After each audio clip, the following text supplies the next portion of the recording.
puis je pense que c'est aussi le profil, mais aussi à un moment donné de ta vie. Je pense qu'à partir du moment où tu as une expertise, donc ça fait plusieurs années par exemple que tu es sur Salesforce, et que tu as ce profil et tu as envie d'essayer, tente le freelance, carrément. Par contre, si tu sens que tu es tout junior, tu as peut-être que 2-3 ans, que tu maîtrises pas encore tout, et ben forcément on va t'attendre au tournant.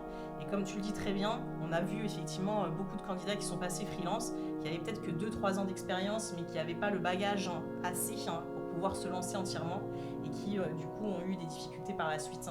Donc c'est vraiment une question de profil, mais c'est aussi une question de comment on se sent et est-ce qu'on se sent d'y aller ou pas. Clairement. Et vraiment d'être prêt, à mon sens. Et j'aimerais rajouter une chose. La différence entre les deux, c'est en tant que freelance, parfois on se sent seul. Faut aimer sa compagnie.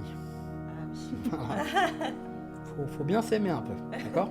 Parce que des fois on se sent seul, vraiment. C'est l'un des points et des traits de caractère, et c'est pour ça qu'à un moment donné j'ai voulu aussi arrêter, repasser en CDI quelque part. C'est que la solitude, ça peut peser parfois, et on a envie d'échanger, même si entre freelance quand même on se crée quelque chose, on a une communauté. Et surtout Salesforce, c'est très connu pour ça.